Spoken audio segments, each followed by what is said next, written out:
What's going on, bros? Today, I want to talk to you a little about the future of masculinity as I see it. And I think this is a big deal because it has a big impact on everything, and in particular, your life. You see, I've heard a number of people say that Donald Trump's recent presidential victory represents a turning point in American culture that can be interpreted as a rejection of the woke, anti-masculine agenda of the feminist left. And obviously, there was a lot more at stake than gender ideology in this election, but I personally think that there is some truth to this idea. I see some guys on the right celebrating that the bros are back, masculinity is in style, and they're cheering that the libs seem to be retreating into their safe spaces. But depending on who you talk to, either the world is about to go up in flames, or it's poised on the verge of an incredible new golden age, the likes of which humanity has never seen. Personally, I'm hopeful and I'm optimistic, but it is very clear to me that we are by no means out of the woods. You see, I believe that one of the most critical elements that will determine whether humanity reaches a new level of operation or falls into ruin is primarily dependent on which way men go. And right now, men are really struggling, on mental health, employment, incarceration, and general, I would say, engagement in life. Many people refer to this as a modern masculinity crisis. And unless guys can turn things around, frankly, I just don't see the rest of the world following suit. And Trump, he may have scored one for the bros by leading the charge to beat back far-left ideology, but the modern masculine crisis has not been solved.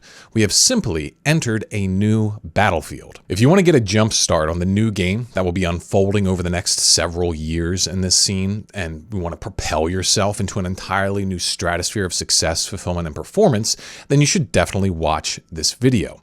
And for those of you who don't know me, my name is Mark Queppet, and I can speak on all this stuff because, well, I've been a men's coach for over a decade, and I've helped thousands of guys ditch their vices and start unleashing their potential in life. And due to this work, I believe that I have a unique perspective on this situation because I've had my finger directly on the pulse of what guys want, what they struggle with, and what actually helps them for years now. And today I'm kicking off the first of several new series that I have planned. And this one is on the topic of what I'm calling Frontline Masculinity, where I'm going to be introducing a clear masculine ethos for the modern man and break down all the tenets that will help make thriving in our world today clear, natural, and even inevitable if you embrace them.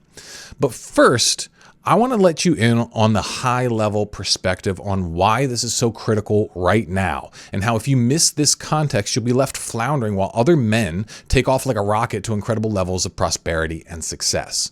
Luckily, if you're interested in the more nitty-gritty tactics for masculine performance, you can click the link in the description to grab my free training that goes into how to cut your bad habits and massively increase your productivity and performance as you pursue your goals.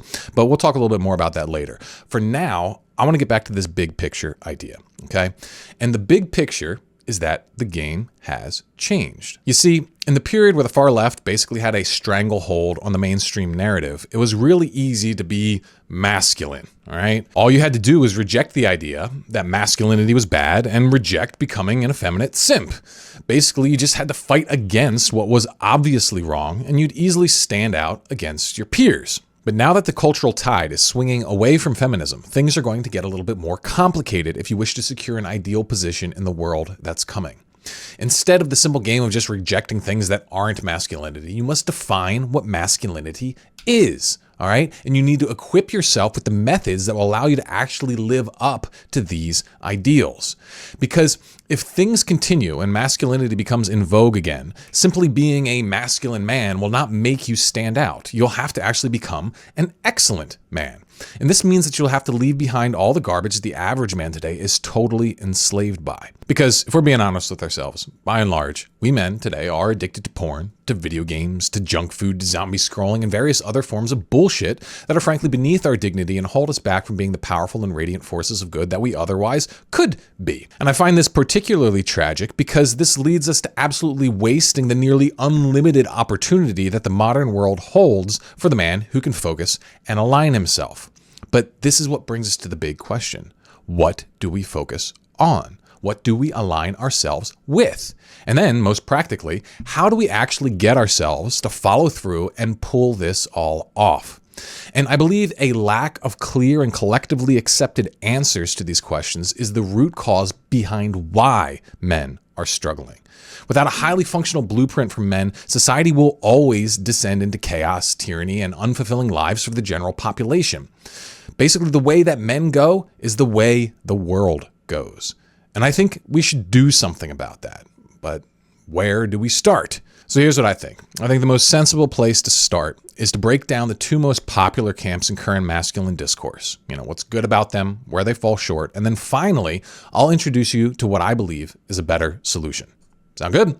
Let's do it. Now, there's certainly overlap between these two big camps, but let's kick it off with who I call the trads. And many times they call themselves the trads. The trad, or traditional masculinity movement, primarily looks to the past for its inspiration. You can think of it as like, they're looking for classic masculinity, okay? More or less, they want women back in the kitchens and out of the workplace and politics so that strong men can be in charge of everything.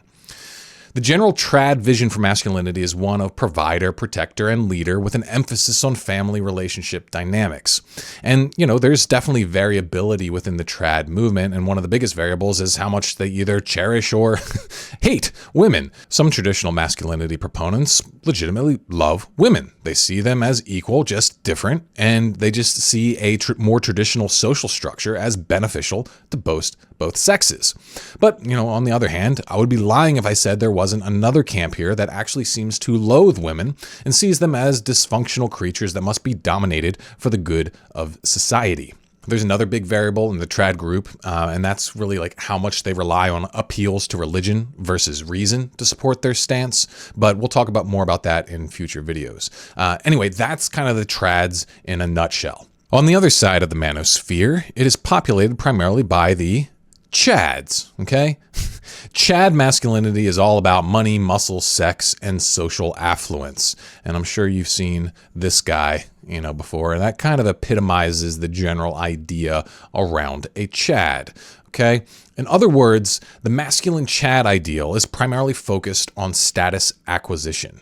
Due to that, there's a strong emphasis of grinding for the gains in this group.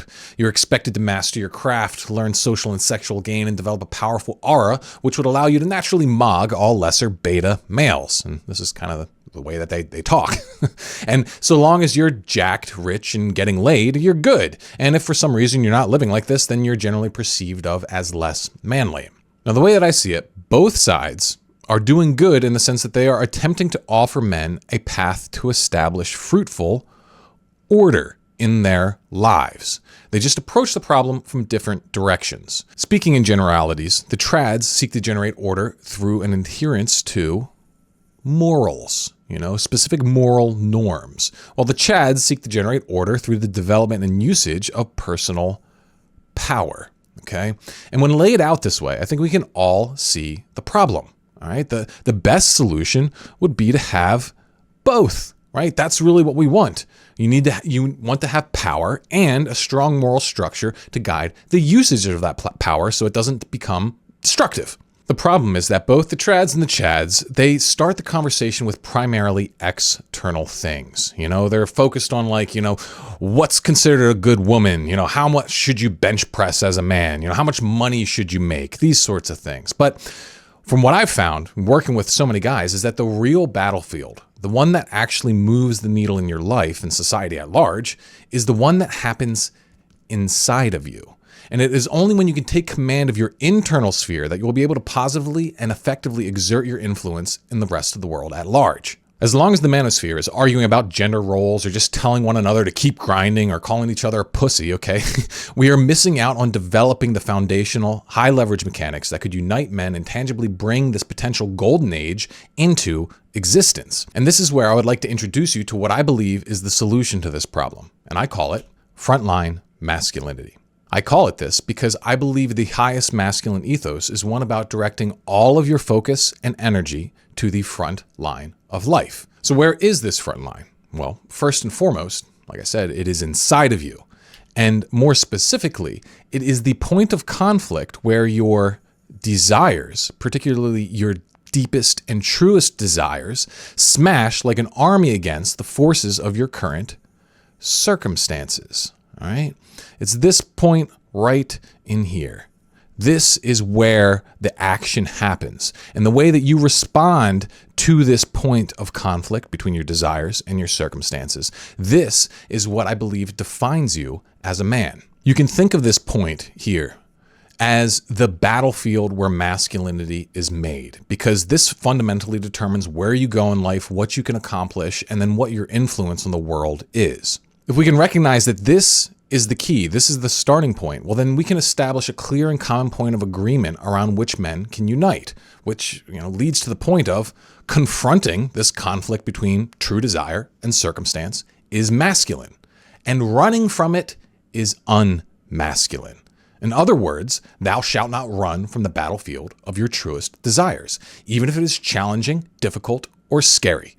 And I think that really boils down masculinity in its essence, because men are the natural warriors of our species. And I would argue that our unique hormonal and neurological and physiological systems equip us for conflict and even allow us to thrive in it far better than women. So it makes sense this confrontational point between us and reality is where we define our masculinity. Sadly, I believe most men today are utterly failing at this. It's something, myself personally, I struggled with for years. I was addicted to all kinds of porn and video games and, drugs and partying and all this kind of stuff. And I would just escape from reality. I would escape from the things that I wanted to do most, and that's where guys are at today. Instead of embracing the path of the frontline man who boldly and doggedly strives toward his highest goals, most guys, they do the opposite. They're lying on the couch. They take the backline path of escapism.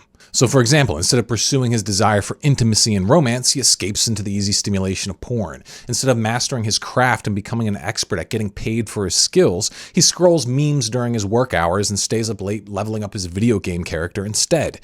Instead of doing the work to achieve fitness, health, and brimming vitality that he really wants, he instead just eats crap, gets high, and wraps himself in the numbing blanket of immediate comfort. And here is the big practical insight. The backline man gets his dopamine through escaping his goals and doing dumb stuff. Basically, he gets his pleasure in life from running away. Conversely, the frontline man gets his dopamine from doing good things. In other words, the backline man is addicted to numbing stimulation while the frontline man is hooked on fulfillment and progress. Imagine if you could get the same dopamine hit you typically get from video games from actually conquering your goals, advancing your career, getting a girlfriend, improving situation with your wife, whatever it is. What if that's what you were hooked on? On a macro scale, I firmly believe that our world can only be as good as the number of legitimate frontline men who live and operate in it, and our downfall will be at the hands of the weak backliners. But the big picture aside, the quality of your life is directly dependent on whether or not you can ditch the crap and start acting on your truest desires, goals, and aspirations instead of wasting your life in fruitless distraction. Now, there's obviously much more to this conversation, right? But I think that as a core starting point for judging your own masculine development, this is the place to start, especially in a world where there is so much distraction. There is, massive $1 trillion, dopamine industrial complex that is trying to hijack your attention and make you serve their bottom line rather than yours. Okay. So if we can't do this, if we can't get ourselves aligned and doing good shit, well, then we're screwed. There's not going to be a golden age and everything's just going to keep spiraling downward. All right. And if you feel where I'm coming from and you want to be a frontline man, but you find yourself hooked on the stupid escapism stuff that I was mentioning, like millions of other men are today, then you're probably wondering what the heck you need to do to fix this situation. I'll definitely be getting a lot more into all of that in future videos, but the simple truth is that you need a strategy that actually works in a sustainable manner instead of trying to just force yourself to change through white-knuckled effort that just leaves you falling into the same pits over and over again. And so if you would like a tactical breakdown on the biggest keys to building a frontline lifestyle where your dopamine comes from progress rather than escape, then just watch the free new 20-minute training that I prepared by clicking the link in my bio. I've developed these tactics through over a decade of working in the trenches with real guys with real problems to get them real results. Anyway, I hope you found this video interesting and I cannot wait to get much more into coming videos. So if you liked it, please, drop a like, subscribe, leave a comment. I want to hear what you're thinking. But anyway, I'll see you all on the front lines. Ooh, yeah.